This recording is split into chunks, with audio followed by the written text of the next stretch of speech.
Imagine playing your favorite sport, but instead of a soft, air-filled ball, you're kicking a solid rock. Or worse, a human skull wrapped in animal skin. Today, soccer is the king of sports, watched by over 4 billion people. But how did a chaotic, ancient survival game turn into the global phenomenon we know today? Most people think soccer started in England, but its truest ancestor comes from ancient China. Over 2,200 years ago, military records describe a game called Cuju, which literally means kick ball. It wasn't a leisure sport. It was brutal military training to keep soldiers fit.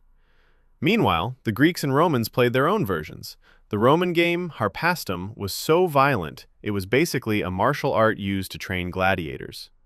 When these ball games reached medieval England, they turned into mob football. Entire villages would compete to drag a ball to a designated area.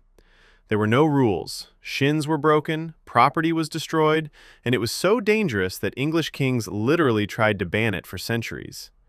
The real turning point happened in 1863. Leaders of English schools met at a London tavern to finally write down official rules. They banned carrying the ball and outlawed shin kicking. Association football was officially born.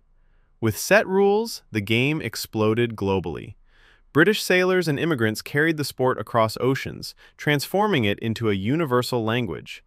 By 1930, the obsession grew so massive that it needed an ultimate battlefield, the FIFA World Cup.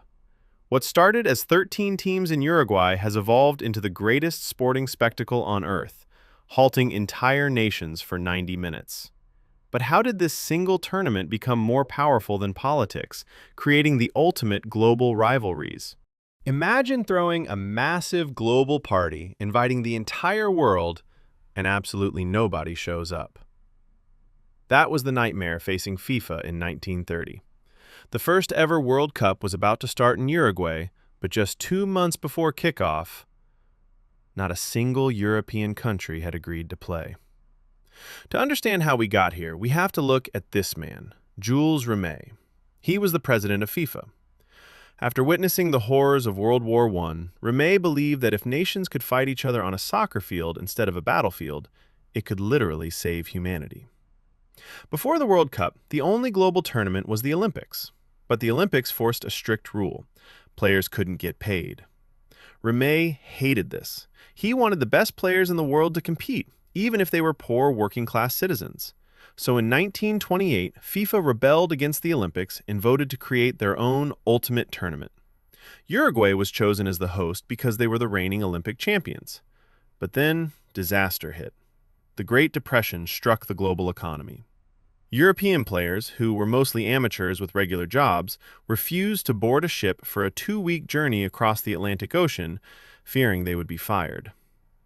Desperate, Jules Rimet personally begged teams to go. He packed his bags, grabbed the golden trophy, and boarded a cruise ship called the Conte Verde. He literally picked up the teams of France, Belgium, and Romania along the way, carrying the entire tournament across the sea on a single boat.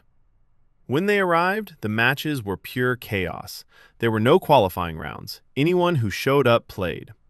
In the final match, Uruguay faced Argentina. The rivalry was so toxic that the two teams couldn't even agree on whose ball to use. So they played the first half with Argentina's ball and the second half with Uruguay's ball. Uruguay won the match 4-2, becoming the first ever World Cup champions.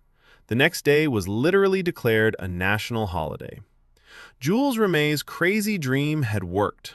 13 brave teams in the middle of an economic collapse had just sparked a multi-billion-dollar obsession. But the World Cup wasn't always a symbol of unity. Soon, dictators, politics, and dark secret plots would try to weaponize the tournament for power. In our next episode, we reveal the dark and dangerous political history behind the beautiful game. Hit subscribe so you don't miss it. Discover something new every day.